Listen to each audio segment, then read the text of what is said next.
we're not streaming yet, but you want me to email you? Can you email us to solicitors? I forgot to say it to May in the office. Yeah. Anybody else? May as well. Booking that. I can even type it.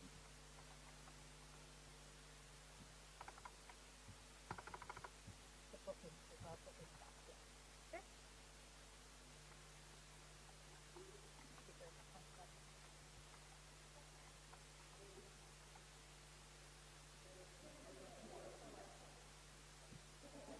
Okay, it's done. What?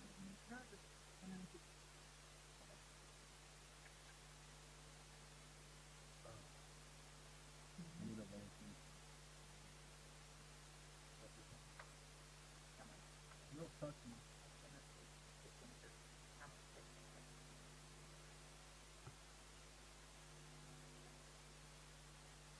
Abby, you're good.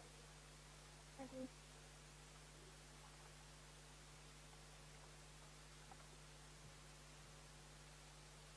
Okay. What are you looking at? 26.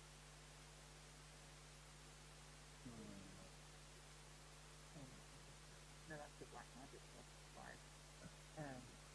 Yeah, that's close.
Hello, can you hear me?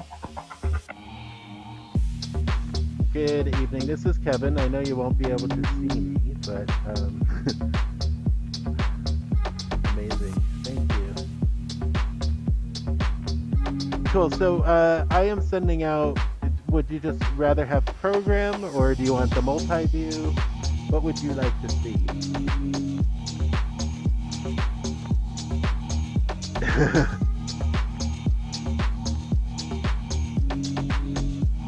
Oh, whatever. So here's what the multi-view looks like. I'm sending that back now.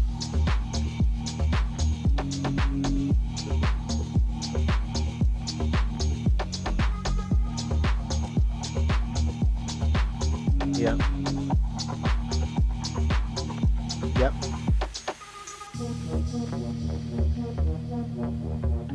No, so we have 6 cameras. So, yeah, we'll actually be zooming in on people when they're talking.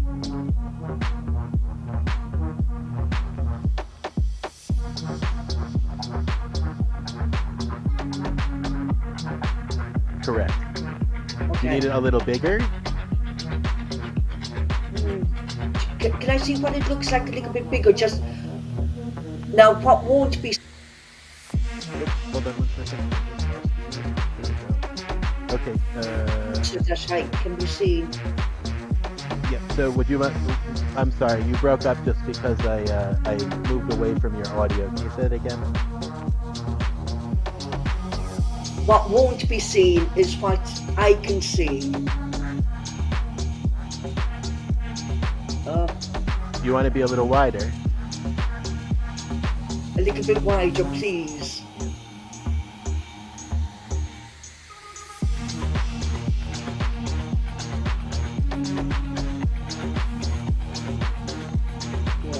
Does that feel better? Okay, I'm just...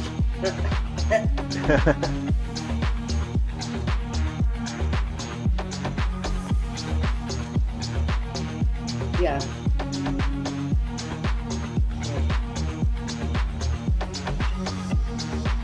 What? Why is it that I can never get? The center, get in the center, yeah. Am I centered? Yeah, you are now. It looks like, yep.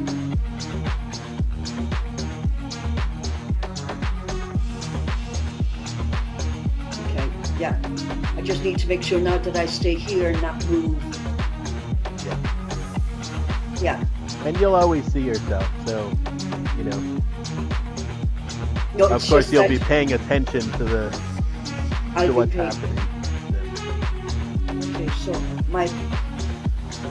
my right hand is my dominant hand, so that would be the one that's going to be used most. Do you want me to hit? Let me try this. I'll give you a little more width on that side, and then I'll just take this side in a little bit.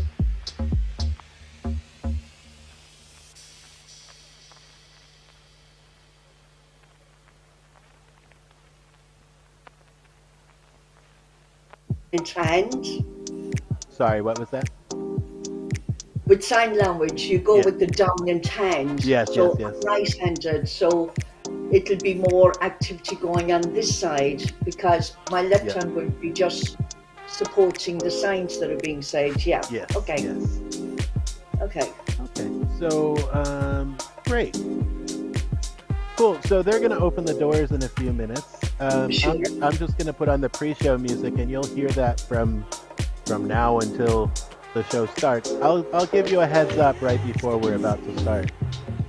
Okay. Okay. So go into pre-show mode.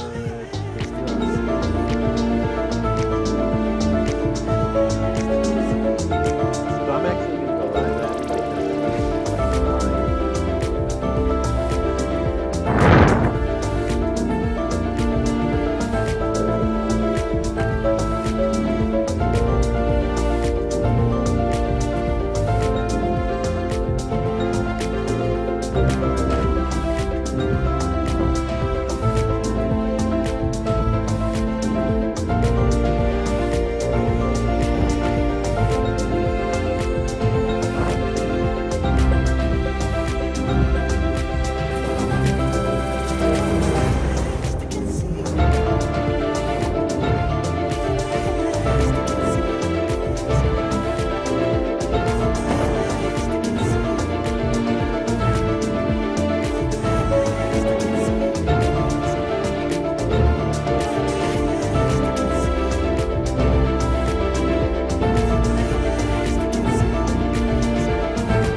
Okay, Abby, we should be live.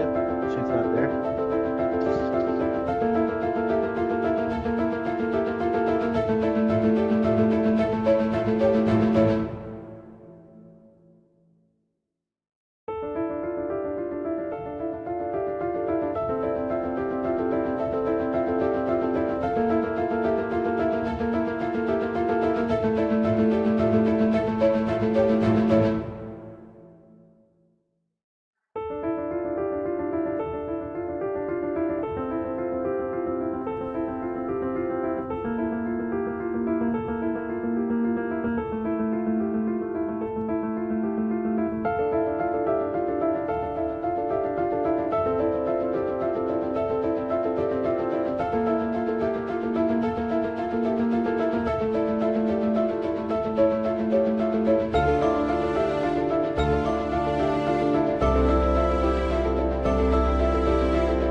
just realized that my screen capture is on the wrong screen.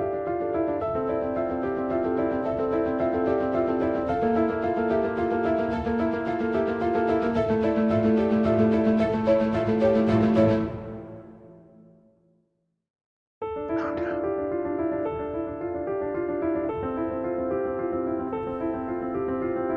I need a minute.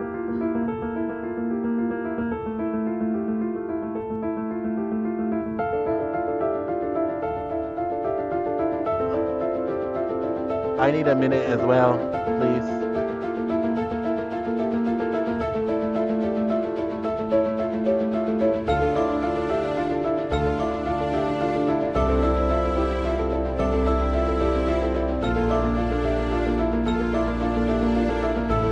I need a minute.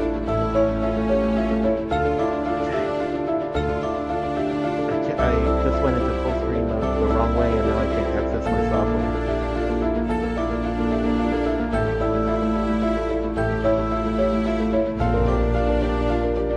Sorry, I need a minute.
I am good.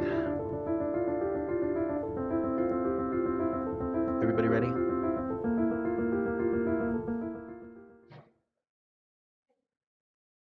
I walk to the stage. Excuse me. You're all very welcome. get her to This has stand been up? live streamed and to about 200 people right now. So I'm going to welcome everybody on the virtual platform as well, Facebook and YouTube. So it's brilliant that we have an audience here, though, in the physical as well. So that's great. So you're all more than welcome. And I'm not going to say very much. I just want to introduce our moderator, but I want to first of all, I have a few people that I need to thank, and they are the people who enable Open House happen, and it's the IF team, Karen, and all of the team who make Open House what it is, and I know they're super busy right now, and we had a great day today, and we'll have another fantastic day tomorrow. We haven't quite broken the back of it yet because tomorrow is also really, really busy. So for us, it's wonderful to be able to get out of the whole Zoom situation that we were in last year with Open House, and we're so looking forward to them next year again. And we've had some fantastic tours today, like really brilliant, and it's great to have this debate here, because people really need to gather in a city, and cities need people and people need cities, and and that's really what tonight's event is about, living for the city and proclaiming our our belief and our necessity for the city. So I want to introduce our moderator, Linda Doyle, here beside me, who is just wonderful, and the provost of President of Trinity College Dublin, the first woman to ever have that role in its 429-year history. So we're delighted that you're here, Linda, and she will moderate this session. give me, And I want to thank our sponsors as well, Dublin City Council and Dunleary Rathdown, the Arts Council and the Department of the Department of Housing, Local Government and Heritage, and BAM as well, and also our 25 corporate partners. So I think I'll just hand over to you and take it from there. Okay, So thanks a million. I'm going to five go. Camera 3, give me the close-up on the moderator, please. Thank you, Natalie. Without a doubt, Open House weekend is one of the best weekends in Dublin, so Camera 3, go. I am delighted to be here. It's absolutely brilliant to see real people. I know the people online aren't seeing the real people here, but it's fantastic, and to be here with friends on stage. We have an amazing group of people, and I'm just going to start by introducing them. I have always found by coming to these events I learn a huge amount myself, and I absolutely expect that tonight. So I'll start by introducing Bob Jordan. So Bob has just been appointed since September the CEO of the Housing Agency. Before joining the Housing Agency, he was National Director of the Housing First programme. He was also Special Advisor in 2016 and 2017 to the former Minister for Housing, Planning and Local Government. Prior to that, he was Chief Executive of the National Housing Charity Threshold. I'm proud to say he's a graduate of Trinity, even though we were talking earlier about him not having used his computer science and software engineering degree. And he holds a Master's in International Relations.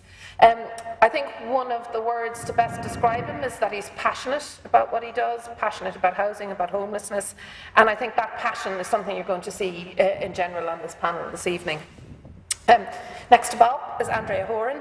I found a great sentence on the TEDx site describing you as entrepreneur, a communicator, a glitter activist, and sometimes drag queen, all of which I thought was a fantastic description. Andrea has a fantastically interesting background. She worked in the youth marketing agency Think House. She owns the nail bar Tropical Popical, and she uses that as a platform for many things, for collaborations in art with the RHA, the National Gallery of Ireland. So I think it's just so interesting the way you do that. I also found this other really interesting sentence, that she celebrates her beliefs in the 3 Fs, feminism, femininity and fun, and I think you couldn't have a better description.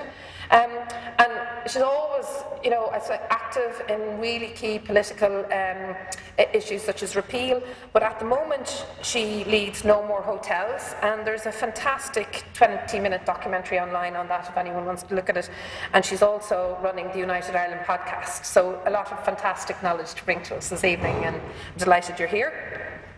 Then we move on to Andrew Griffin. So Andrew Griffin is an architect and urbanist. He studied in the Royal Academy in Copenhagen and graduated from the Dublin School of Architecture.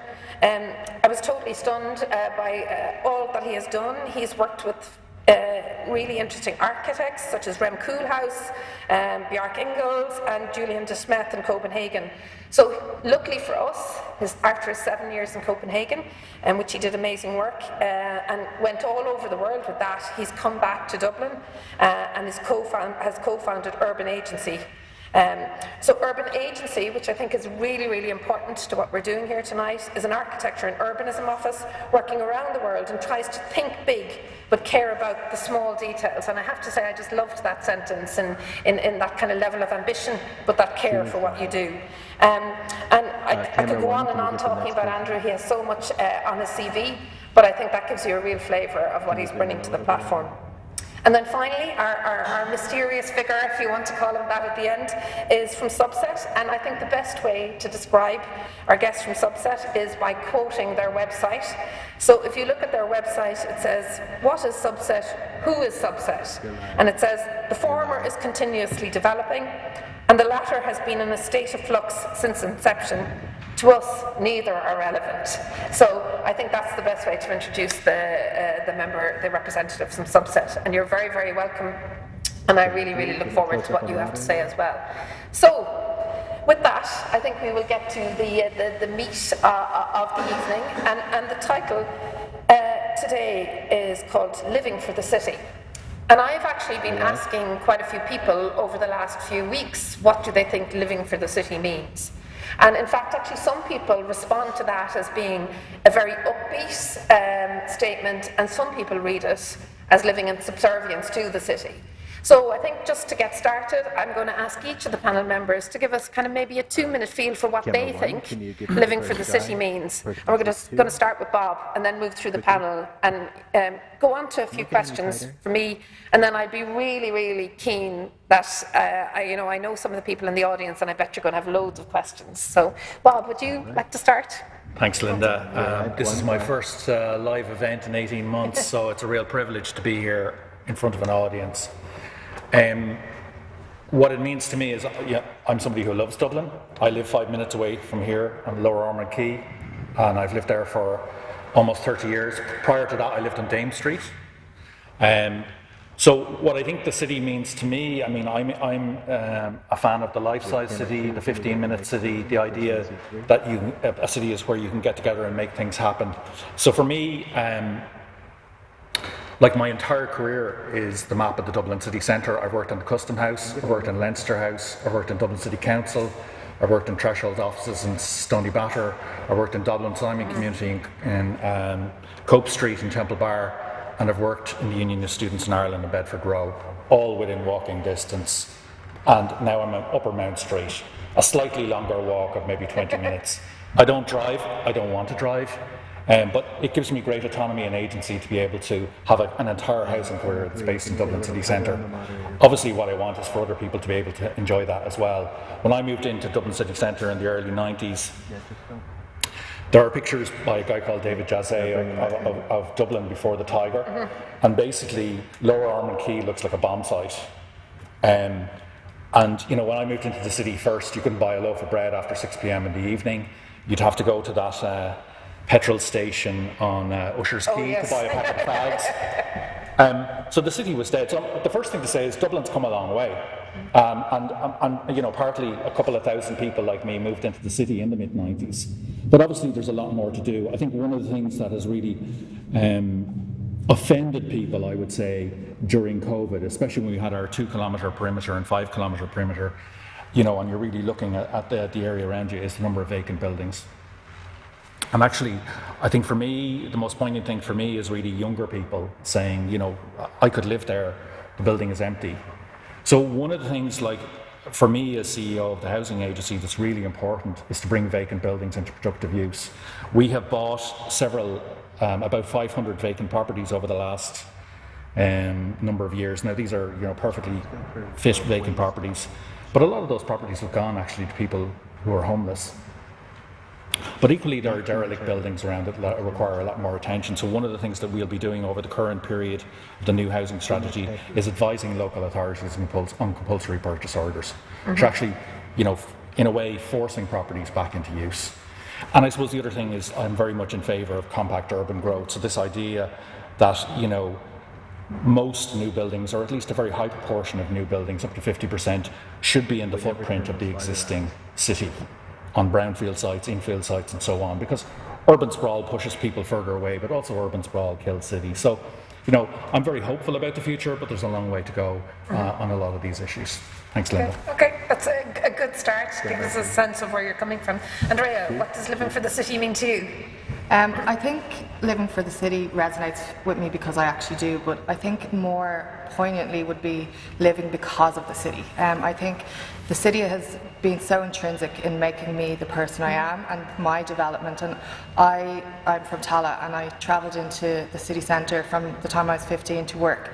And every experience from then on till now has shaped my outlook on life, how I interact with people, my journey, and my career. And I think without that impact of the city, I come to the city from a more emotional kind of way and a more philosophical way. I suppose whenever I think of what does the city mean, I bring it back to what is the point of life? A nice little light subject. And when I break down what is the point of life is obviously to have somewhere to live that's safe and warm. But it's also, I think, very important to focus on the pleasure of life and what we enjoy doing and what being in alive means. And for a lot of the narrative and conversations around city growth and being alive is all about the grind and all about how we make the city work, how we make it pay back essentially economically.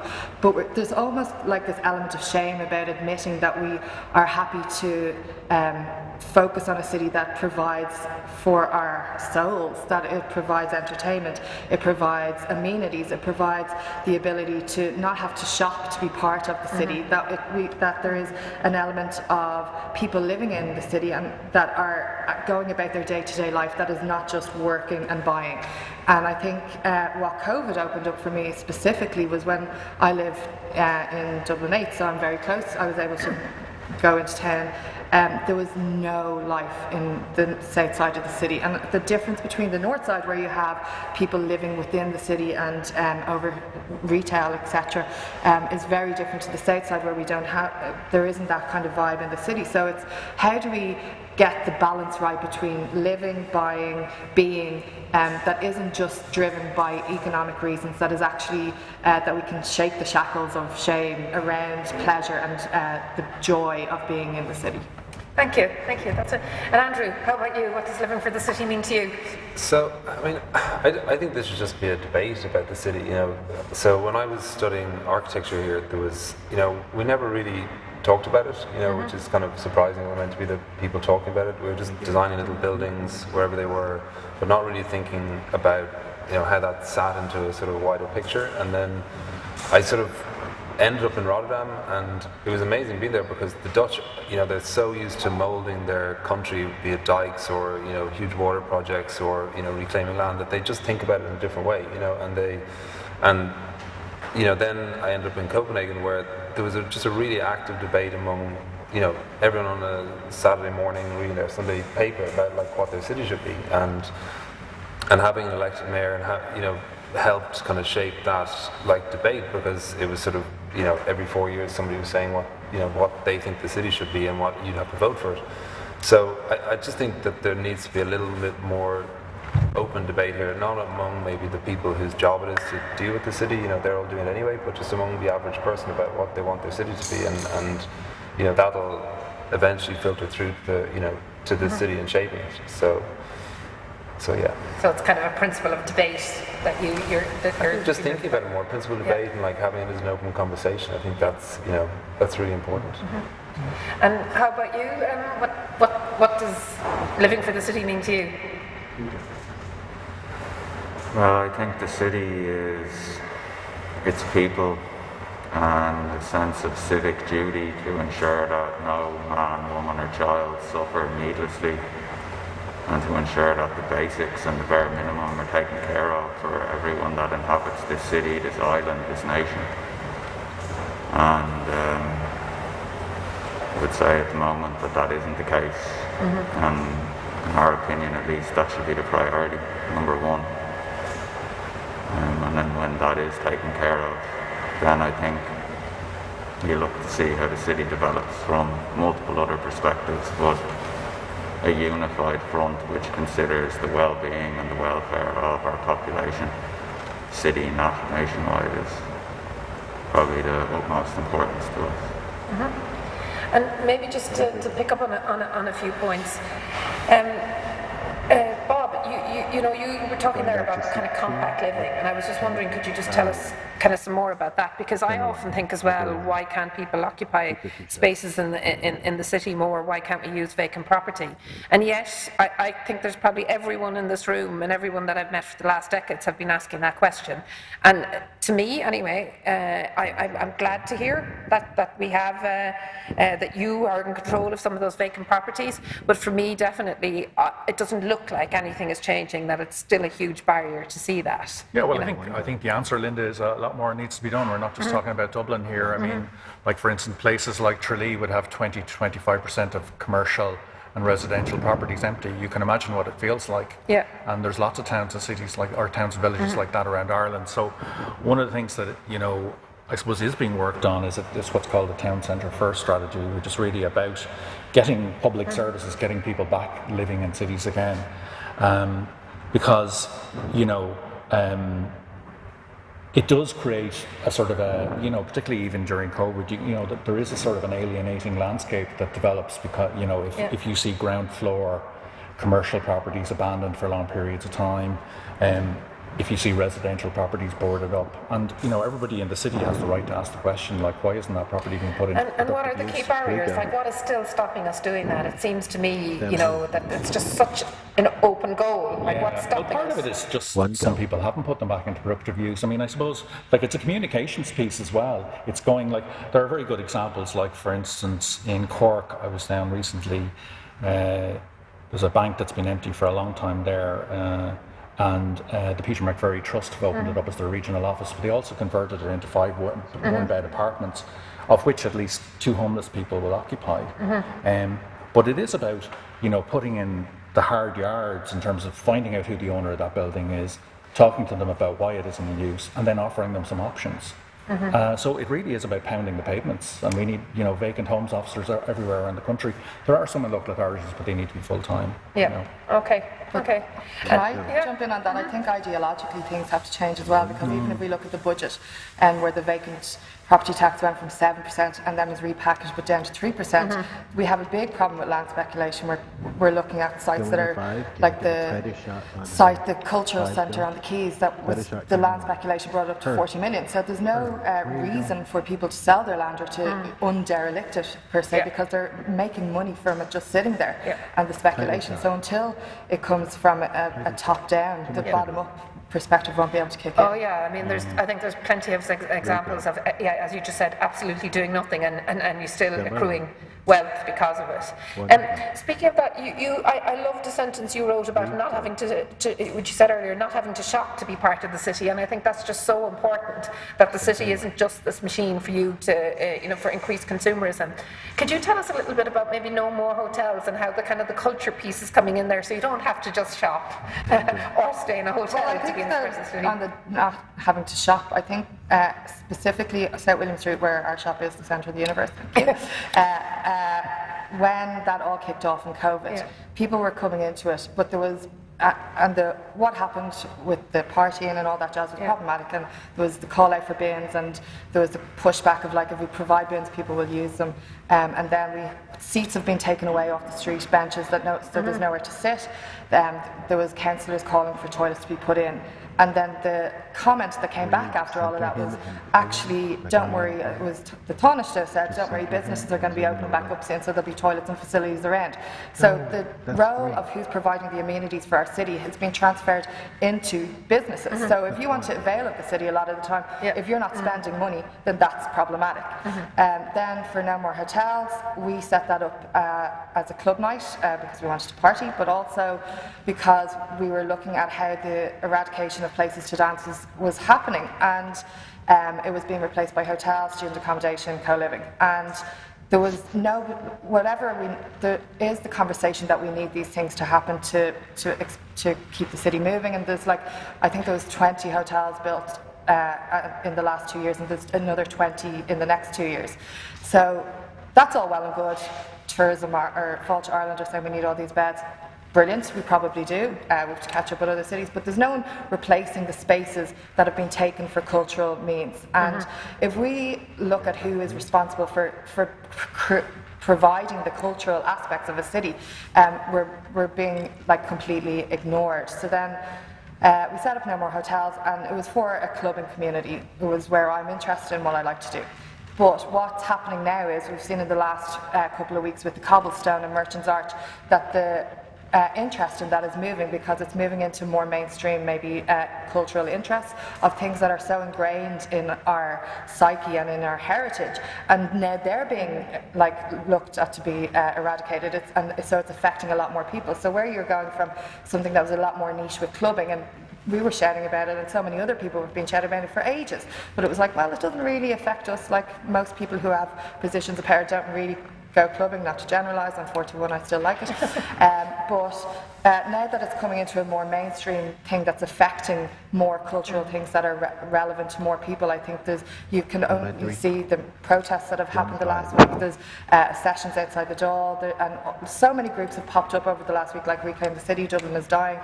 So there's this like real energy coming around that people are saying no more. So I think it's interesting that you say that as well, because I don't know. I see some faces here who were at the big. So the last time, excuse me, I was at the big debate. I think it actually was. It was obviously before COVID, but we had a lot of chat that time, especially with people interested in the cultural life of the city and how that was being eroded, and whether it was kind of spaces for artists, and to a certain extent, the conversation. I'm glad to see that there's activism, but we're still stuck in that spot where we're still fighting that. And I suppose maybe Andrew, to pick up from you were talking about, and you mentioned the notion of an elected mayor, and we often throw that around. And again, we had actually back at the big debate in 2019, we were speaking about elected mayors as well. And it strikes me as we think that might solve things far too easily, and that unless that comes with power and resources, that might not make a difference. Do you want to maybe unpack your interest in the elected mayor and what you spoke about for Copenhagen? Yeah, I think. I think there's a couple of things about, like, Denmark's the same size as Dublin. You know, Copenhagen's the same size as Dublin. Denmark's the same size as Ireland. The cities are very similar, but they've kind of just done it very well. You know, and I think what's different about there is they just think really, really long term. You know, so there's obviously lots of stuff we can solve in the short term. We need to get on, but they're thinking like 30, 40, 50, 60 years ahead. Like, you know, their finger plan, which is how the whole of Copenhagen is planned, was voted in the 40s. You know, so, and it's still the plan for the city. You know, 80 years later, and they just think about things in a very long horizon. And they have, I suppose, as a nation, they're also just quite self-confident. Like, in many ways, Ireland's a new country. You know, and we maybe don't always have the self-confidence to do massive projects. You know, like if you think of Dublin, you know, even if you think of the Liffey was constructed. You know, it's an enormous, like, infrastructural project. You know, and somebody did it. And you know, if you think of like putting in the railway line across the coast or the waterworks, that was all done, but a lot of it 100 years ago or more. You know, I think sometimes we've taken a few missteps here, and it gives you a little knock on or chip that you maybe can't pull off the big stuff. And I think what was great about Copenhagen is they try things, and if they get it wrong, they just go, well, we're going to learn from it. And if they get it right, they tell everyone about it. And I think here there's just, you know, when you're trying to do a big project, whether it's a big cultural thing or, you know, there's just a lot of kickback from the average person in the media, you know, and I think it's very hard to pull off big projects in that environment. So I think it's also down to the average everyday person to sort of support those kind of things, because otherwise they just won't happen, you know. And I think that's the big difference I see here to Denmark. Maybe there's both like a thinking long term, but there's also the citizens are just engaged to say, well, let's just try it, you know, let's see what happens. And you just brought out something there that triggered something. So when I was reading about you, one of the things that you said is that you love to think for the longer term and imagine the city in 2040 or 2070. And you just mentioned there that Copenhagen got it right in the 40s and were able to think long term. How do you even do that? I mean, I would be hard pushed to say, well, what Dublin should look like in 2070. Like, what are the tools for doing that? In some ways you can't. Like, that's the point. You can't just think about everything. Like, so how do you, when you say, I want to think about Dublin in 2070? Okay, so I think you have to think about it over time. So in 1840, the world reached 1 billion people. So it took all of humanity to reach 1 billion. And we were building our Georgian squares. So there was fields, and then there was these huge buildings, you know, being constructed in a very planned way. And then by sort of 1960s, we reached 3 billion, you know, around the world. And in Dublin, we were starting to build suburbia. You know, we were sort of going outside the city, low-rise, sprawl, you know, car-based society, and so on. And then we reached 7 billion in 2013, and we were starting to fill in our docks and do all the sort of things that are about that are really the right thing to do.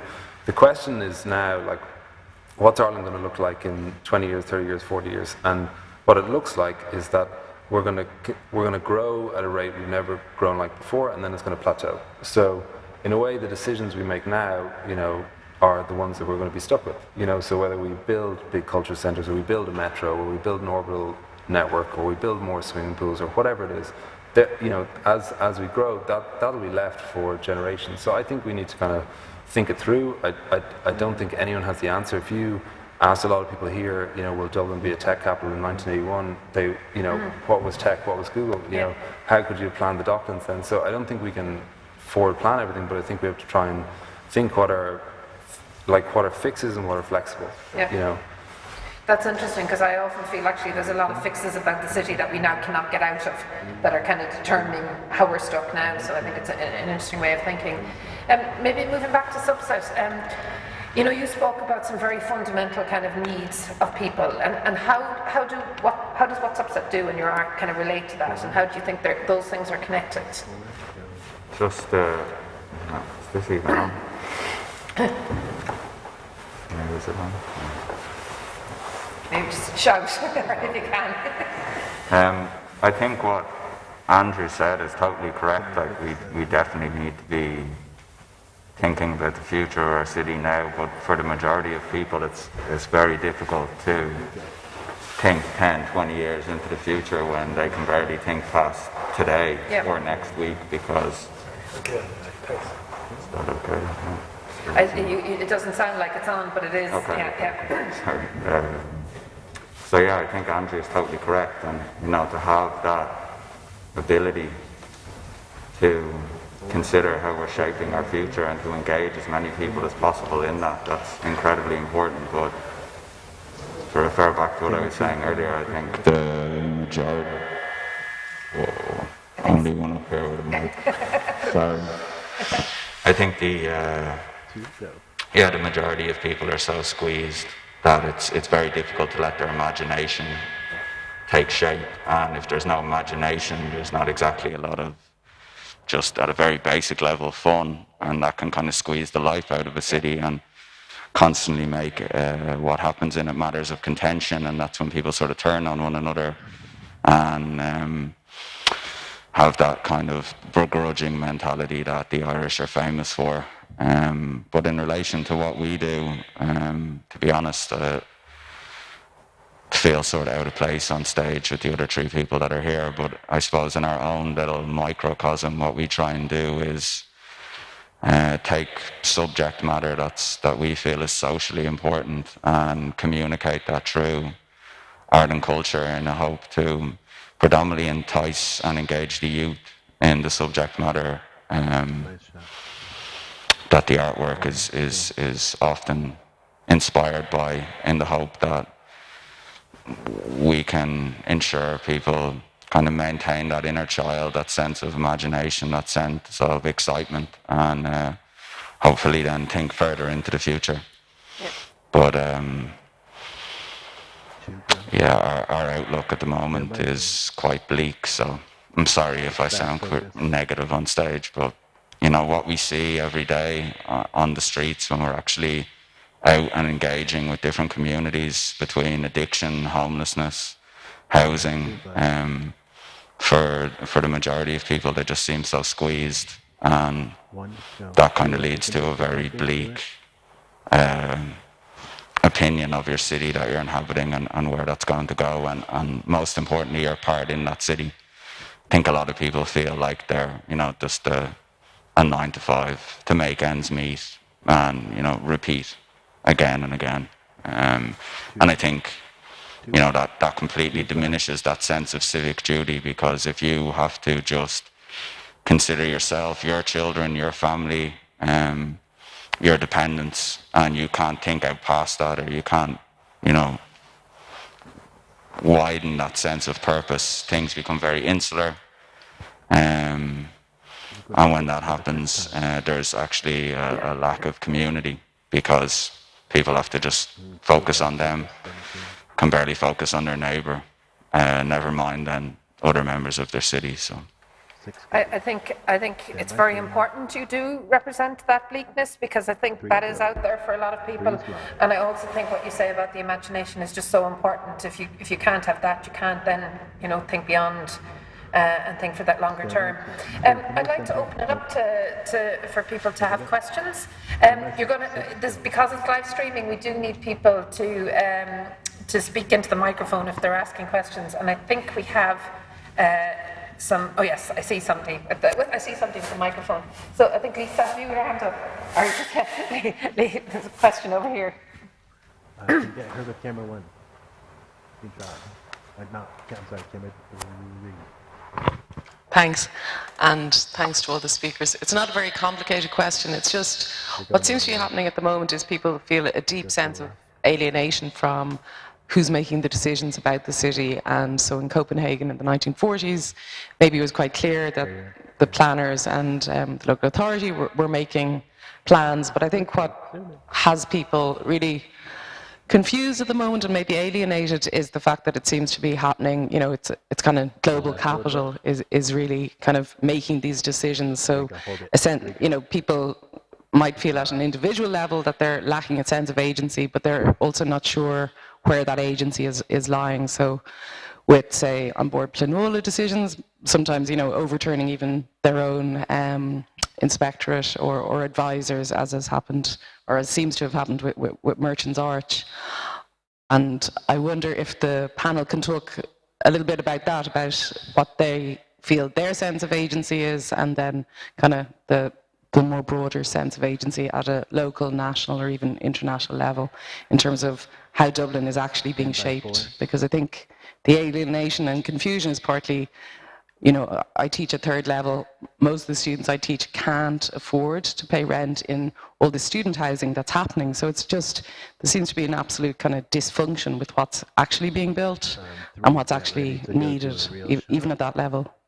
Thanks. That's a great question, Lisa, and I think we can even ask ourselves, like, are even our own government making the decisions that they're just caught up in this kind of wider, I think, commercial drivers internationally. Any comments that people want to make? Anyone just...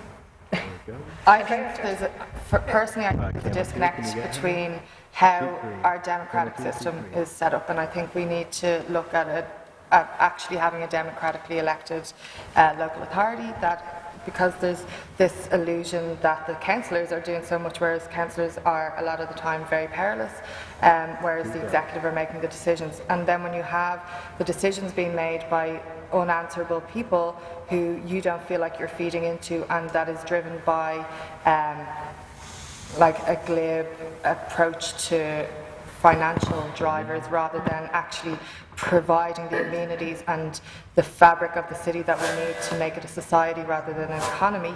And when you can't actually, like, there doesn't seem to be a blueprint or a plan or a future for the city. That we have the development plans, but they're never adhered to, and everything in the development plan is disregarded. Then you have on board Pinola's decisions being disregarded. Then you have the councillors putting forward calls for toilets that are being disregarded, and it's like, well, it feels very small, the decision making, and how this amount of power has fallen into a very small group of people who are deciding on what the fabric of our city is going to be in the future, when we don't have anything that has a map of how it's going to develop. It feels very reactive, and it feels very not encompassing anything more than an economic position. Bob, can you give us any hope at the housing agency? Well, I suppose what I could say, just from a personal point of view, is obviously I was somebody who has worked in the NGO sector, worked for Dublin Simon Community, worked for Threshold. You know, people very much at risk of losing their tenancies in the private rented sector, people sleeping on the streets. And then obviously I've, you know, gone into the system, if you like. But there are levers in there. Yeah. Like, I mean, I suppose what I'm really saying is, you know, it's all about values. So the values are very simply, do the right thing, do everything you can to increase more supply, and leave no one behind.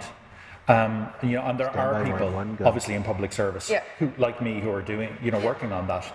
But we, you know, I suppose we had an economic recession where we stopped building. It wasn't counter-cyclical. We didn't build more houses maybe when we should have. You know, we keep public services going when we should have, and we're still coming out of that. And unfortunately, it takes a long time. You know, to get the system moving again. But things are moving, you know. But the most important thing is that everybody, like, you know, that people are so passionate about housing and homelessness in Ireland that, you know, and people have on this panel, and indeed out there, because I know some of the people out there, have found different ways of making that voice heard. We just need to keep, you know, keep pushing. I think keep pushing really a lot. Can I say that why are we set up in a system where you have to push and campaign and protest to get the basic needs of a city? And I always go back to the sentence of each and every one of us owns this city as much as anyone else. Nobody owns this city anymore. So why do we not have a system that allows, and our plan, you have to kind of, I suppose, go against planning rather than have an input into planning. So why do we not have an equal voice as part of a democratic society? Yeah, I think it's a really good point that, to get things to happen, it shouldn't always be that it's about protest, and that the voice needs to be there earlier. Do you want to get in there? Nope. In the bureaucracy and red tape and middlemen is just absolutely astonishing in the majority of areas that we've been engaged with, which has been quite a substantial amount. And I think no one is really willing to put their head on the chopping block for a decision, and there's no motivation or incentive to do so. And as long as the structure or system is operated in such a fashion, I think it will just continue to perpetuate the problems that we see.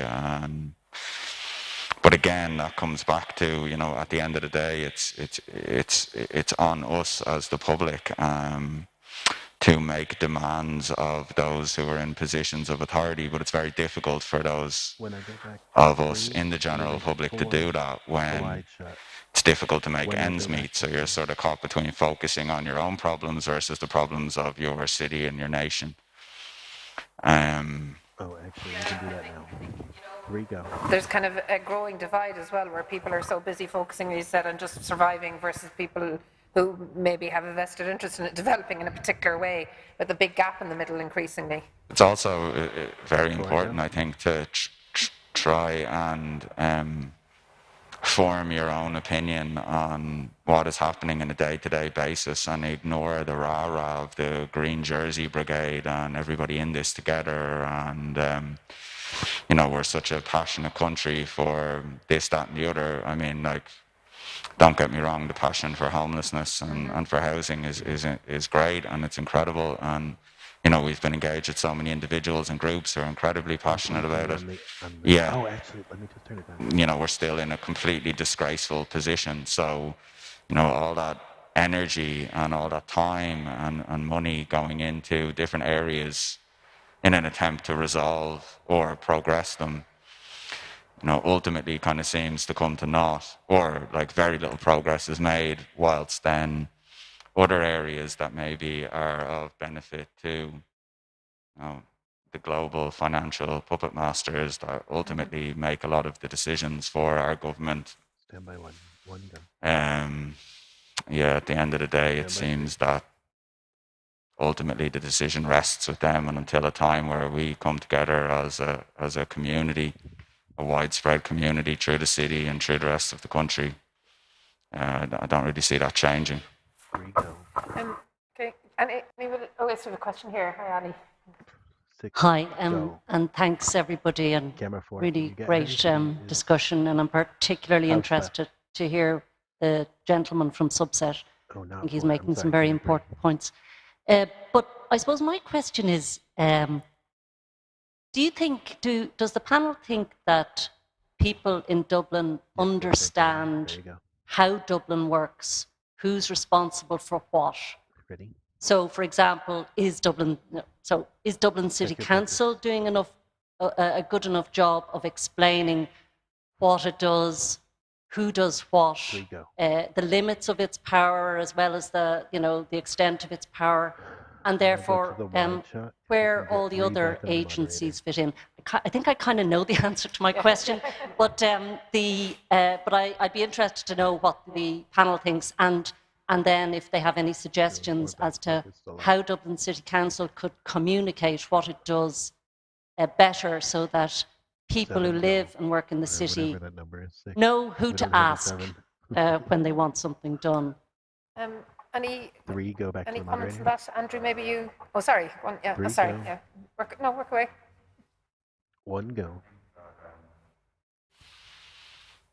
It's very difficult for. No disrespect to anyone engaged in Dublin City Council. We know lots of them, and lots of them are incredibly hard-working people who do incredible work for the city, but a lot of them seem, especially in a position of authority, I mean, like, you know, you look no further than what's in the news this week. I don't even need to go into it, but a lot of them seem to be out of touch with regards to what their actual duty is.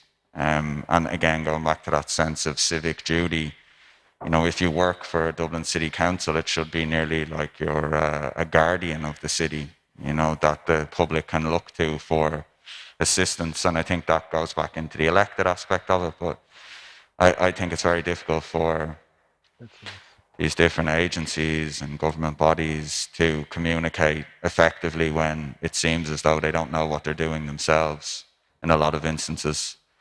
And, you know, sometimes I don't believe that's any sort of malicious behavior, but, you know, being completely honest, the level of incompetency, and this is coming from an artist collective, you know, and if it's obvious to us, it must be obvious to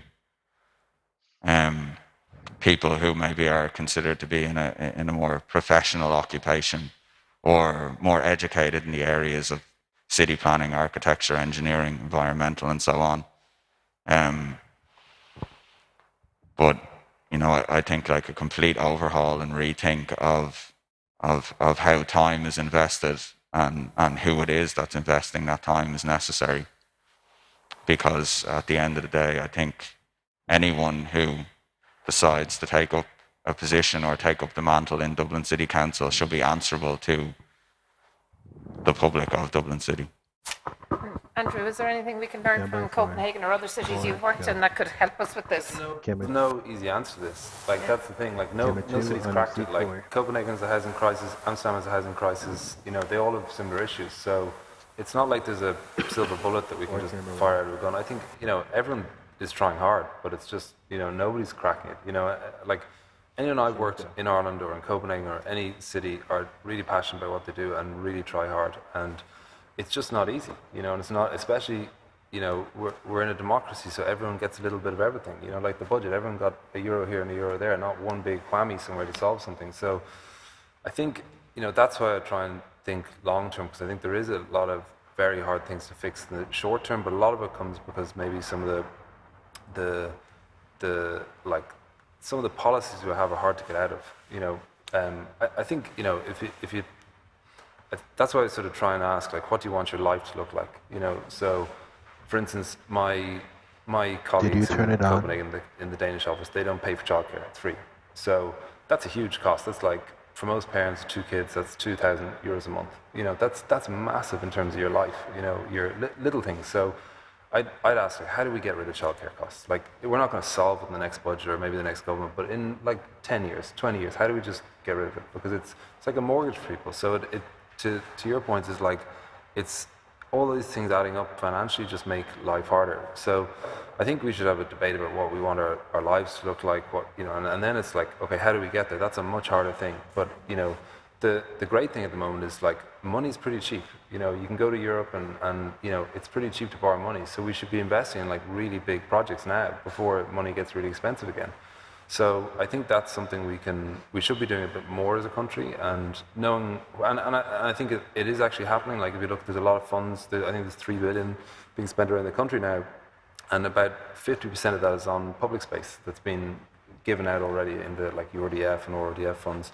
But you know, like a lot of the work we do as well is going to smaller towns and, you know, mid-sized cities and asking people, like, what do they want to live like? And it's really interesting. We turn up as, like, you know, we're hired by local authorities to kind of go and talk to people, and it's amazing what they think our role might be, and like the myriad of problems they come to us with that have nothing to do with the job I have. And what kind of things do they think your role should be? Like everything from parking meters to, you know, I'm there to sort of design public spaces or whatever, you know, and it's just interesting listening to it, and it's because it's different in every place, and there's some issues that are like, you know, from precincts you can see are actually quite easy to fix, like, you know, like putting parking in really good places so you can make more public spaces. So, like, just sort of tidying up certain things in towns and villages. There's some places that really surprised and shocked me what people wanted. Like, when we were in Carlow sitting with a group of like old farmer men in their 60s, 70s and 80s, and their number one wish was to be able to cycle to the town,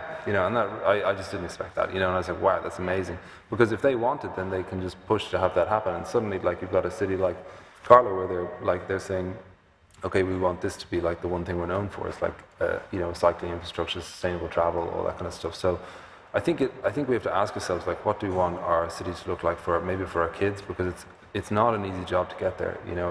It's you know, so yeah. Anyone else? A question from here? Number 6 go. Yeah, the microphone is coming. It's probably a daft question, but I know the panel have raised it about hotels and this chant in the last week, no more hotels. With climate change, I suppose you've said it's for tourists, but we're facing a climate crisis. I'm assuming that people will not be encouraged to travel in the future the way we have been doing. So why are we building so many hotels, and who are they for? Keep going left. So I think there's a really interesting thing about the building of hotels. I think there's a lobby group, obviously, Fáilte Ireland, who are focusing on tourism, and they're pushing through hotels. But what's actually happening, what's interesting in what's happening is that a lot of hotel rooms are being taken up by people who have nowhere to live, and a lot of tourists are taking Airbnb. So hotels aren't actually being used for what their function is. And I think we will see a lot more domestic tourism. And I always say, whenever we do anything for No More Hotels, I love hotels. Like, they're one of the great joys of the world. But the problem is that we've been faced with a monoculture of hotels. Like, there just seems to be nothing else but hotels and student accommodation that are being created for the people who don't live in the city. And there seems to be a lack of priority of making a city for the people who live here first and foremost, and then having tourism as an added bonus. And obviously we need both of them, and I'm never against one business model, one commercial journey, but I think there has to be a balance, and I think that the influx of hotels is quite shocking when so much else is being erased and eradicated. So yeah, I think we do need hotel rooms, and I think we need to have a reason for them that isn't being used to house because of the housing crisis, which is another problem that has to be dealt with first before that can be dealt with. So it's all a chain. But I think, you know, the point you bring about climate change, I think there's a lot of things that we haven't actually dealt with yet, of the implications of it. So while we speak on one part of that, we have to accept people will travel differently, we prepare ourselves for the same old tourism, I would have to say. You know, I don't know whether you agree with that. So some of the things I was reading that you've written is, you know, some great things have happened because of COVID. But, you know, to me at the moment, and I don't know whether you agree or disagree, that some of those good things, now there's been a lot of bad and sad things as well, but some of those good things are being eroded as we kind of forget and want to race back into the way we were. Do you agree or disagree? You know, and you know, some of the homeless problem, for example, was temporarily solved. No, I don't agree with that. I think you know, I think Ali's question was about the kind of constellation of agencies and do we know who's running what. I mean, we know that collaboration is the solution to complex problems. So one of the things that did happen during COVID is the Department of Housing, Department of Health, local authorities and HSE got together to protect people who are homeless by, you know, obviously giving people one-bedroom accommodation, wrapping health supports around them, you know, sort of I suppose, you know, it used to take 12 to 14 weeks to get opioid substitution therapy, then it went down to 3 days. And do you think that will stick? Yeah, I think it will stick, because all of us who are passionate about it, and you know, not just me, you know, not just people working in the public service, but out there want these things to stick, but also because they work. But there is you know, and the reason that people are, you know, maybe a little bit incensed about hotel rooms is because we do understand there is a shortage of, like, we have 4,500 single adults who are homeless. They need one-bedroom accommodation. Actually, you know, one beds are like hen's teeth. And we have a changing demographic. Most people on local authority waiting lists need this. So clearly, this is something we need to get to grips with. We are in Ireland in love with a 3-bedroom semi-detached house, but that's actually not what we need to solve homelessness, to help people on local authority waiting lists, or indeed to deal with the fact that we're an ageing population as well.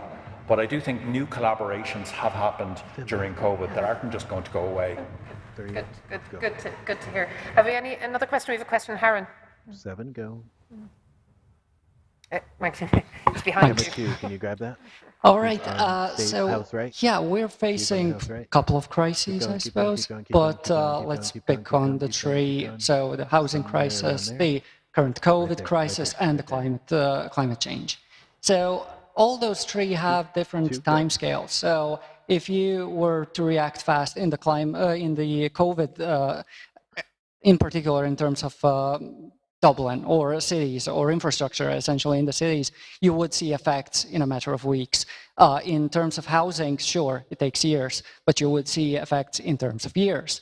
But for the climate change, we won't see the effects of the good things we do for decades because we're facing just such a huge inertial load. So what I'm asking here is, where are we infrastructurally in preparing for the climate breakdown? Where are we in terms of planning? Speaking of Dublin in 2070, this is probably flooded by then. And so what are we doing there? And is there anything to hope for? Easy question first. This is where it's great to be the moderator and you point at people. Like climate change is critical. It's like we're already at the tipping point. We're probably too far. Like how do we deal with it? I think if you look at something like transport, like Dublin has a terrible overall transport historically. I'm not saying who's dealing with it now, but we just never spent enough money on it. If you compare again somewhere like Copenhagen, the journey time, let's say from Tallaght to Dublin on the Lewis is about 55 minutes, roughly. The same overlay of Copenhagen is about 22. So that's every morning somebody has 30 minutes more with their kids. Every evening they have 30 minutes more to do a hobby or do whatever they want to do. And commuting isn't fun. It's stress. So I think like we need a much better public transport network that's completely integrated, because it also means like in terms of vitality for the city, if it takes you an hour to get into a gig in the evening and an hour to get back, you're just less likely to do it. So I think part of our problem is that we can't get away from a car-based culture because we just don't have enough infrastructure. And it's huge money we're talking about, and you can see the myriad of projects over the years that have never quite got there. And I think that's where we really need to sort of ask ourselves, like, what do we want the city to look like in terms of a public transport network? I think like the things that are being tabled are great, but we just need a lot more of them, and we need neighborhoods much more interconnected, and so I think that'll shift at least one thing, which is the car-based culture we have, and I think at the moment there's a lot of people just like there's just the change in Dubliners in terms of cycling has been amazing over the last 10 years. Like there's so many more people cycling, and it's they've embraced it so much, and that's the great thing about like Irish people and Dubliners and people from all sorts of cities right now. People just can change pretty rapidly. Like the cities, like if you even think about the smoking ban, bringing everyone outdoors, or COVID, meaning that people realise that actually, 9 months a year you can actually be outdoors in Ireland, and it's brilliant. That like the thought of having a glass of wine in the park 2 years ago, you'd be like absolutely taboo, no way. And then throughout COVID, it's like people sitting there with their little, like bottles of wine and deck chairs, and it wasn't a problem. It wasn't like, sure there was incidents, but on the majority there wasn't an issue. So I think, we kind of need to embrace some of the change that's happened, but we need to sort of, like in terms of like transport and climate change, I think that it's a big issue here. Your question actually reminds me of Stuart Brand's kind of pace layering, where you actually look at the different kind of timelines over which things change, and make me think that when we look at projects, we don't look at those multiple layers.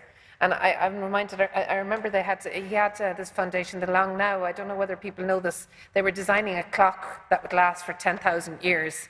And it reminds me of some of the things you were saying earlier, that, I think our ability to think about the longer term and plan for those different kind of timescales that you're talking about, even in the one project, doesn't come out a lot. Did I see a question? Yeah. Oh, sorry, no, somebody's just waving. Is there a question? Or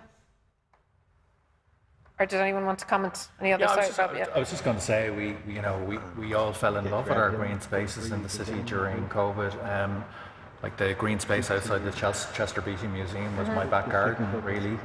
And obviously, like what I did see outside my window was a bicycle lane appear all the way along the quays.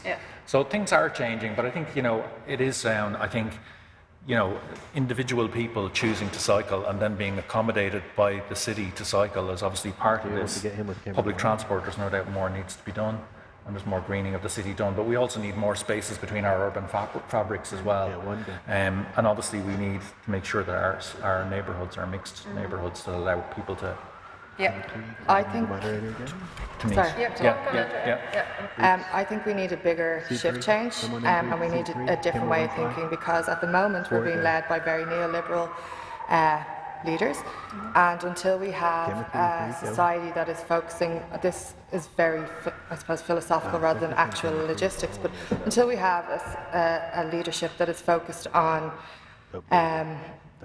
changing the definition of success and moving away from the economy of more, we're consistently going to be left with a situation where there's going to be more focus on hoarding, on not providing for others, rather. And I know that with like groups like yourself, and that is the intrinsic part of it. But where we have a society that is so focused on success equaling making more money and all that kind of stuff, it's going to just keep the imbalances of not just the haves and have-nots, but the focus on climate has to be about degrowth a lot of the time, and we're very afraid to look that in the eye. And until we start coming to terms with the fact that we can't just keep this consistent level of growth and what GDP apparently means and all that kind of stuff, we're not going to be able to focus and face head on the impact climate change is going to have on us.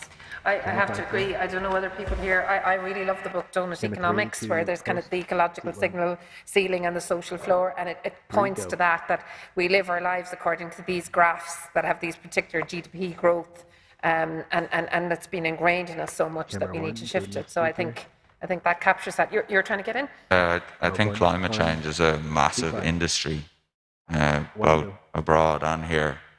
It's very difficult for the average citizen to ascertain where we're actually at in respect of our environment and our climate and its impact on our day-to-day lives, because there's a huge amount of money spent on what is ultimately like propaganda and greenwashing by multinational corporations, and then that's even starting to trickle down to smaller organizations because it's a done thing, and to not be doing it then is looked upon negatively, whereas really the focus should be on, what are the real world effects of our behaviors, as opposed to just being, again, that sort of green jersey brigade. We're progressing, we're helping.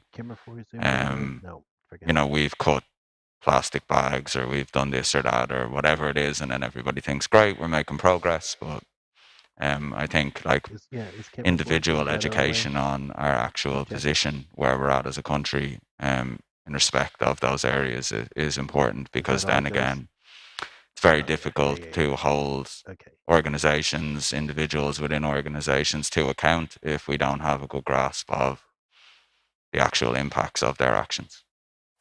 I would say as well, though, while I agree with you, greenwashing can happen and happens often. I think there's interesting instruments like, the ESG ratings you give to companies. I don't know whether anyone here has seen this very interesting Dasgupta report that shows all of these different models and take biodiversity into your, as an organisation, how you account for it. So I think the world is finding some instruments. I mean, I think this goes to that we can kind of start pushing into, but it needs to go from doing it superficially to doing it deeply. Don't get me wrong, it's amazing stuff, but it's just important to take it out of the hands of corporate interests and put it into the hands of the people, so as we're not being told this is what's happening, rather we're seeing this is what's happening. Good point. Any other questions? Oh, we have a question from here. Yeah. Camera 4, go. Camera 1, can you find her? She's downstairs, house left. Hi, I'm interested in the role of the artist in the city. Not one, and so, I mean, the artist has been very intrinsic to Ireland's identity, and we've seen the role of the artist during lockdown has been hugely supportive as a kind of therapist for the society as we processed what was going on, but this isn't new. During the last recession, the artists were really, really depended on to keep the city alive, to keep spaces open, to keep buildings from collapsing in on themselves, to keep to provide spaces for people to go to provide social function. But then as soon as the recession ended, there was nowhere for them to go. They had to leave the city, essentially. There was, their role was done. So we're seeing this conversation happen again with the amount of empty and derelict spaces. Maybe artists can do something here. But what kind of contract are we going to have with artists in the future to make sure that they're actually looked after this time, and that this relationship is actually maintained properly? 3, go. I think we are lucky that we have a good Minister for Culture who is bringing a lot to the table in terms of what the value of artists, and the fact that she has a really good value on artists, and that we're looking at stuff like the universal basic income for artists being implemented. That there's, I think it's 200 or 2,000 artists who are going to be the test case for that. So that conversation is something that's happening at the moment, that artists need something to survive, obviously, and to be paid for their work. So I think I would be hopeful that those conversations will continue, and that the dereliction and the vacancy was such an opportunity in the last recession that there may be an opportunity for that to open up artist space. But I think fundamentally and intrinsically it has to go down to city planning, and that when you're dealing with city planning, that each project that's given the go-ahead should have a space that's for artists, that is for creative spaces, that has when you have planning, you always have there's a supermarket, there's a creche, but there's artist spaces need to be in there as well as entertainment spaces. And it again goes back to the thing that it's well, that's not essential for living, where actually it's the most essential thing. And when we had COVID, it shone a light on the roles that were actually important to keep a society moving, and it was doctors, nurses, retail staff, frontline workers, and artists. Yet they all seem to be the ones that, the minute there's money gone, that they're thrown to the side for jobs that don't actually mean anything. A lot of the time, I don't know how many times I'm saying, but what does that actually mean, your job? So I think that it has to come through the line from having a Minister for Culture who has a vision for providing for artists, but also in the planning stages, and that we shake off the shame that pleasure is something that's important to our lives, and that art is important. And I think that's something that we really are at loggerheads, that we like to roll artists out, but when you look at what is needed for artists to get to that stage, when they're rolled out for state functions or whatever, that the supports need to be put in place from a very basic level. There you go. Anyone else want to comment or think? Personally, this is something we chat about all the time, and the idea that artists need to be provided for, I think that's kind of the wrong way to start the conversation. I think it's very important for artists to make their own mark, and within the artist community to support one another. But oftentimes, probably anyone who's involved in the arts probably knows that what's communicated and what's the public face of the scene or the community is entirely different to the realities of what actually goes on behind the curtain. So there's obviously a complete need for art and culture within our social fabric, but it's integral that's again, I suppose, considered like a civic duty if you're going to be an artist or involved in the arts. You better be prepared for the realities of what that means, and as long as there's this idea or this sense of, say, even we were speaking the other day and we were talking about UBI, why isn't there UBI for other occupations? Why is it that artists need UBI? Obviously, they do in terms of their actual livelihoods, but I think it would be better if, as a society, an artist was in a position to be able to actually sustain themselves without the support of government, rather than needing to look for support of that nature. And I think that should come from our society and from our public supporting the arts. Obviously, it's one and the same anyway, you know, through taxation. That at the end of the day, it's kind of funneled back into the arts by government. But really, I think artists need to demand support from the public. And when there is a sense that that support is not there, for that to be communicated effectively and accurately and truthfully. So, yeah, I think it's very. I think it's very important to think about artists being, being valued fully. And as you said, if their work is valuable, though, you know, they shouldn't just be valued because they're artists. You know, it should be: is your art, is your creation, is your day-to-day investment in the city or in your community, is it valuable? And if it's valuable, then it should be supported and recognized. Then bring it back to the question of what is art and who gets to decide. We can. What is art? We'll be here all night. Really understand. You're saying that if you're saying that art has to be valued by what you put into the system, who gets to decide that? Then you get into a capitalist kind of approach to like only stuff that is worth spending money on is valuable. No, not necessarily, because it would all come down to the personal preference of the society. You know, it doesn't have to be a capitalistic approach where only what is considered successful is supported. And I actually think that's the position we're in at the moment. There's like, you know, a couple of artists at a certain level that are considered to be successful, and they would receive probably the majority of the support within society. Whereas there's an incredible pool of talent and amazing artists who are, you know, up there at the same level, if not surpassing the level of a lot of the people who are at top of the food chain, shall we say. But they're not supported by the general public because they don't have the same persona, platform, or seal of approval from a lot of ultimately. Comes in to support them and give them space to create and to. Of course, but again, it shouldn't be from the UBI, it should be from society, and valuing all of the different approaches and the idea of an artist in general, especially, you know, in our society, especially in arts and culture. It's like conformity is valued over courage. People who take risks and actually try and do something different, that's considered, well, this isn't popular, it doesn't look like what's already successful, therefore I'm not going to support it. But really, you know, at the heart of arts and culture, it should be people trying to break boundaries and, you know, push through that glass ceiling. And, you know, if someone or a group or whoever it is doing that, that's ultimately what should be supported and fostered, as opposed to the end product. Question, it's from here. Hi.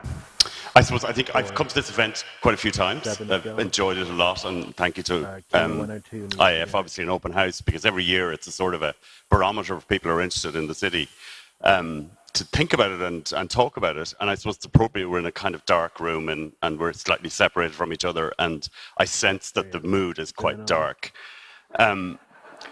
My question is sort of, it's for Natalie's fantastic team who show us buildings every year. And it's for the panel. Do you think Natalie and her team are going to run out of great places for us to look at sometime soon? Are we getting better buildings? Are we getting any good buildings this year? What's the sense in the panel of, you know, are there great things being built? And by the way, I do agree that it is a barometer of how people are feeling. It's very interesting you said that. But back to Alan's question, anyone want to, or if Natalie or any of her team want to answer as well? We're definitely going to have great buildings. Like, Dublin has such a history of amazing moments in time. Like, each of the, whether you go to the Customs House or Besaurus or, you know, a housing building built today, they each are about a moment in time of, you know, it's like a freeze frame of what was happening there, you know. So I think, you know, there's definitely not enough money going to, you know, cultural buildings like they are to, you know, they are absolute essentials. They're not nice to haves, you know, libraries, you know, galleries, museums, like anything in the sort of wider arts sphere, I think is like we need to be doing more of that, way more of that, you know. And we don't have a great modern history of it. There's been a lot of great projects that have been done recently. We just need a lot more of them. And but yeah, I have total hope for this city. I think there's so much talent here in terms of the architects. Like if you give them like the simplest brief, the least amount of money, they'll still create something amazing. Like we absolutely punch above our weight in terms of the talent that's here. So I've total hope. You know, even going around people's house extensions, like what they can do with such a small thing is incredible. So imagine what they could do with an amazing public building. You know, so.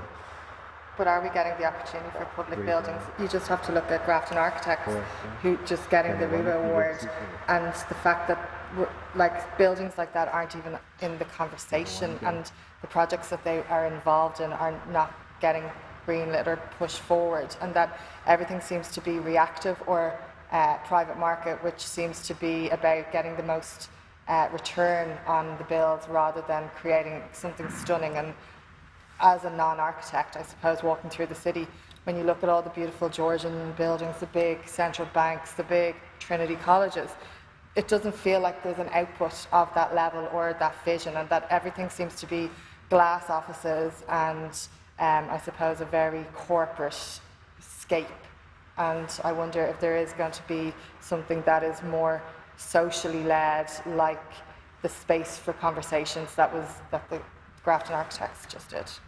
And I suppose I think it depends on what you think is beautiful to look at. I mean, I actually love this space and some of the walls outside. And I was thinking, I went on some great tours of bad buildings, which I think that's a great thing about open house. You get to see what things that work and things that don't work. But I do agree that you do wonder, is there kind of, I think there's great talent, there's things to look at. You do wonder, are there things missing from the picture in terms of maybe ambition? What do you think? Do you think we will run out, or do you think there's... Well, I can very clearly say that I probably go.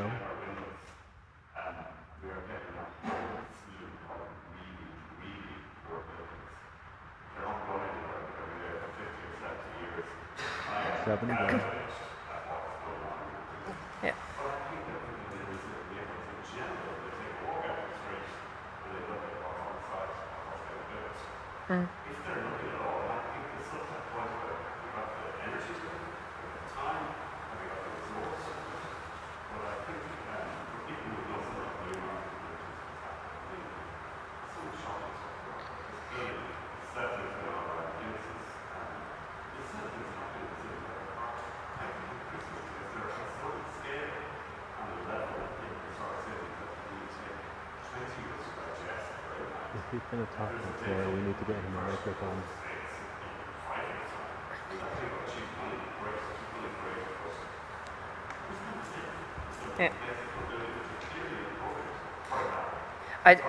Yeah. No, it's okay. I don't know whether people heard that, because I to make sure you had the microphone again, but basically there was an expression of great worry that we wouldn't have good buildings to look at. And so, sorry, just saying it in one short sentence, expressed much more eloquently than I did there. Are there any other, Natalie, do you want to? Hi.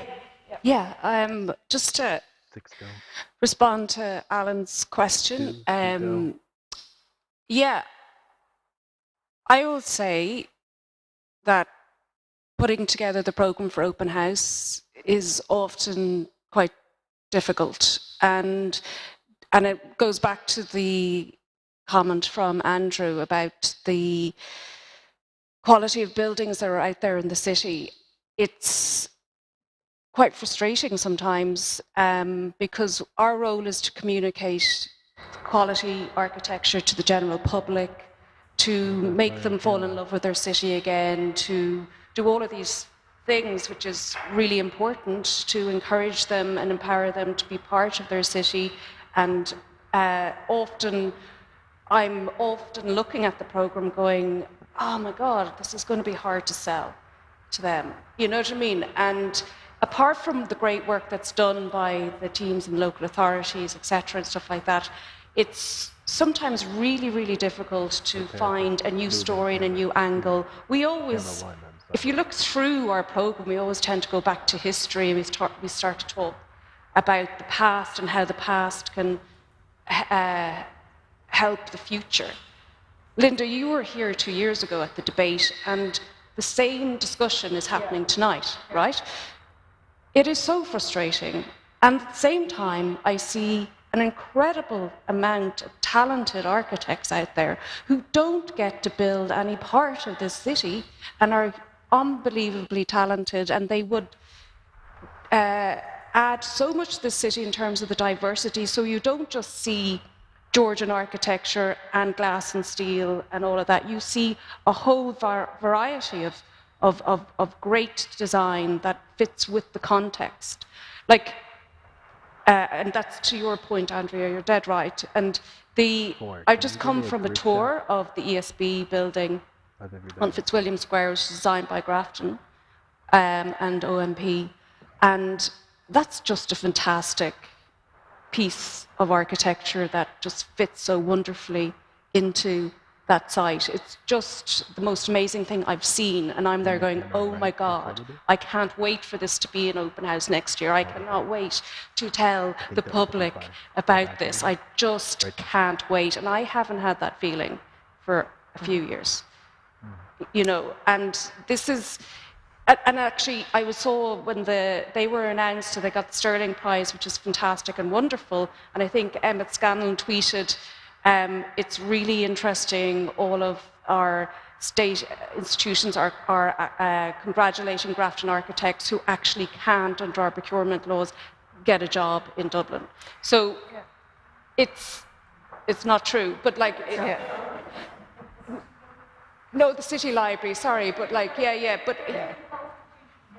but he was just, you know, it's the procurement situation as well. I was just going to say that, and I'm sure if we had a debate about public procurement, there'd be crowds here.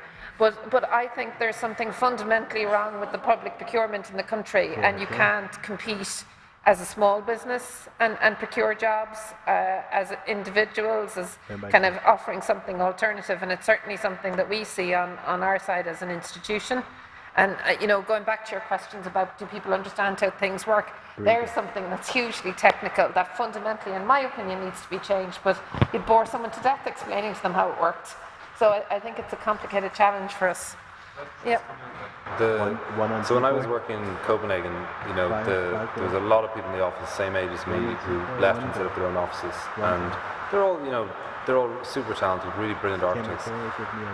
Almost every single one of those architects has built 3 or 4 major public buildings by now. You know, we don't have one in Dublin. You know, because the opportunities aren't there. You know? So, to my point, I think we just need to be doing more and more and more.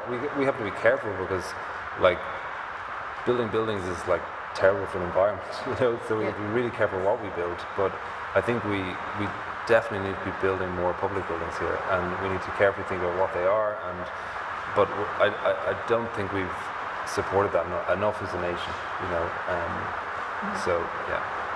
I kept thinking that there's some kind of a ventilation system gone on, but I think this is rain on the roof, is it, that we're hearing? But we have questions. I have a question from here, and I think we'll probably wrap time then. Hi, the title of the thing, Living for the City, sort of implies that it's up to the citizens, whatever, and it sounded like, it just reminded me of the city's motto, which is the obedience of the citizen is the happiness of the city. Not many people sort of really think about that ever, but it's written on all the lampposts.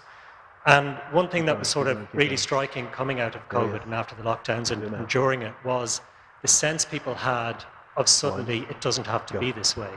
I mean, as far back as I can remember, there's always been activists about different issues about buildings in the cities, whether it's Wood Quay, Georgian buildings. You know, there's always been campaigning, but it's all been kind of minority campaigners who are a little bit peripheral to the mainstream of everyday life of people. I don't think a lot of people were thinking about the city.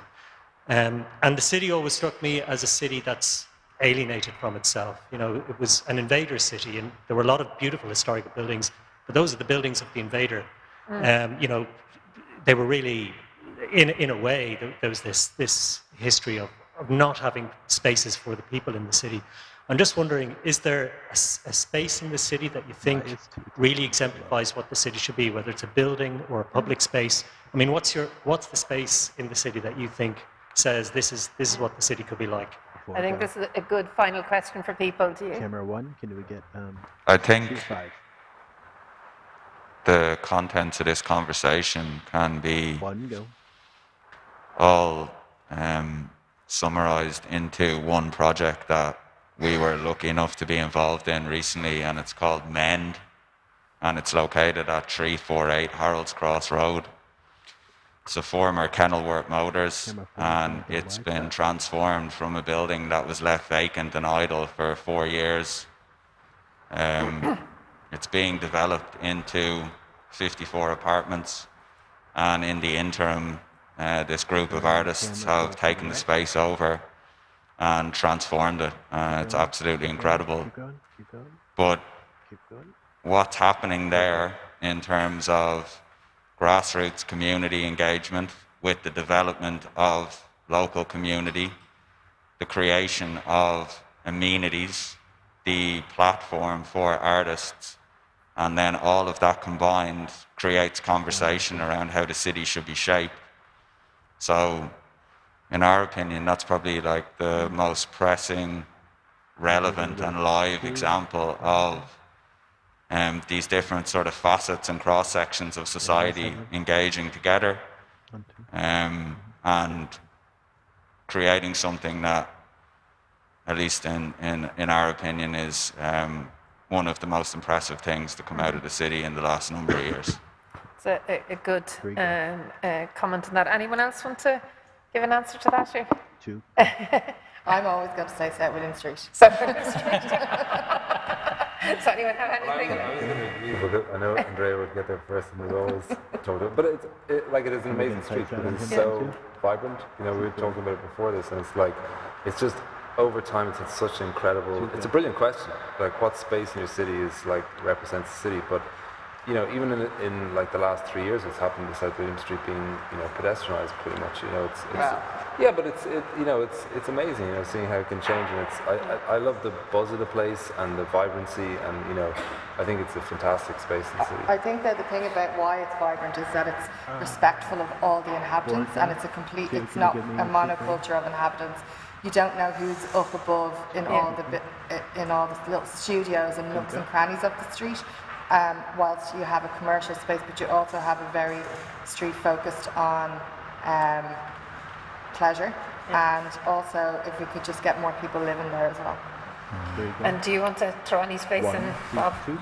What I would say is everywhere where we've seen people sitting outdoors and enjoying the space of the city, we thought we were an indoor city until COVID came along. So, places like Parliament Street, South William Street, all these new spaces where people are just enjoying themselves and enjoying the city. Yeah.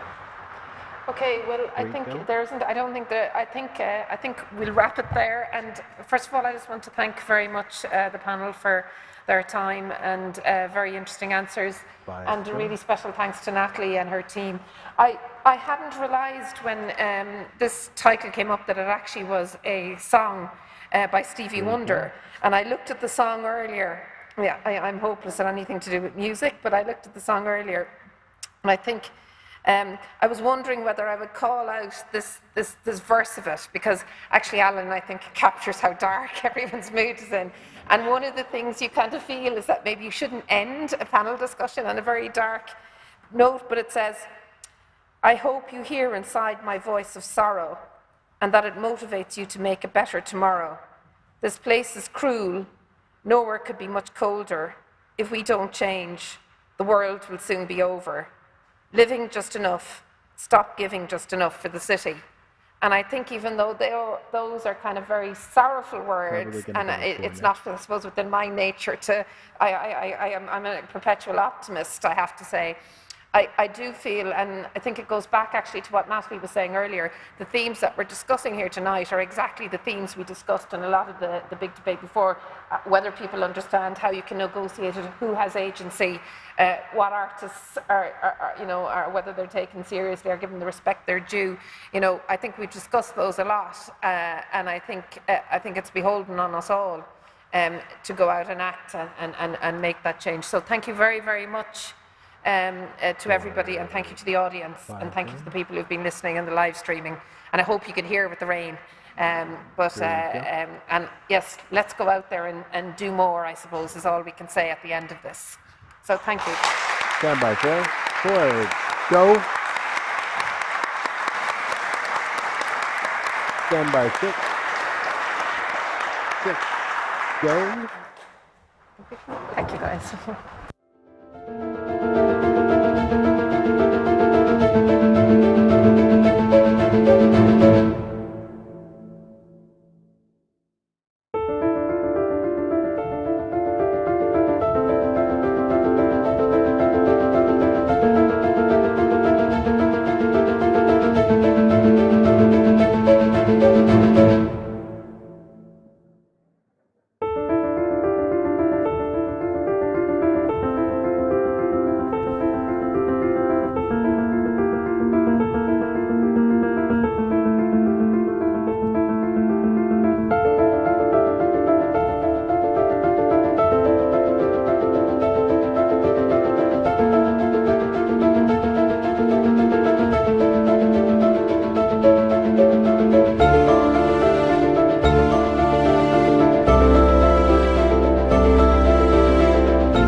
I don't know. I'm not sure.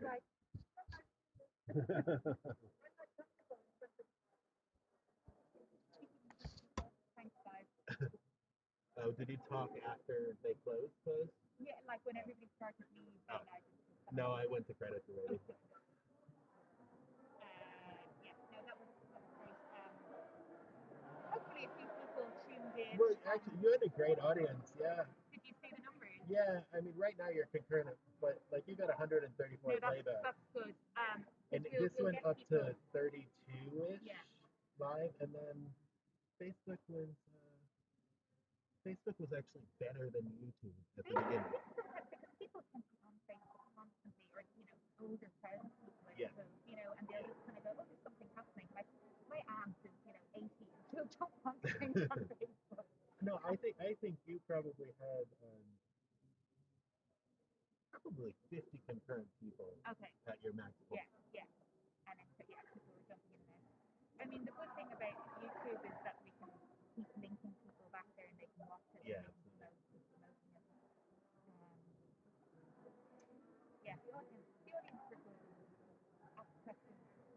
Oh yeah, it sucks when they don't. And we find, and the CC thing was a bit of a happening with and she missed the beginning, like the initial introduction. So I don't know what was going on there. I don't know what was going on either. I mean, to be honest, it was a bit of a shock. They were all sick, so somebody coming in at the last minute. But the ISL woman was great. Yeah. She just, I mean, she literally, we started late, and she came in early, and actually early, yeah. And she was just sitting there and waiting. Yeah, it is live. Can you just go to this screen so I can see if I have any viewers? Oh, I should talk to my people. Hello, my people. How are you, my people? Um, yeah, that's just the playback on here.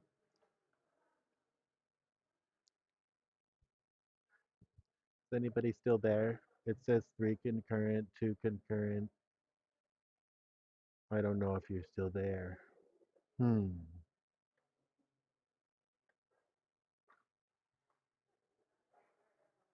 I think not. I think you're all gone. Anyway, thanks for coming, guys. I'm gonna call it quits because we have to get out of here.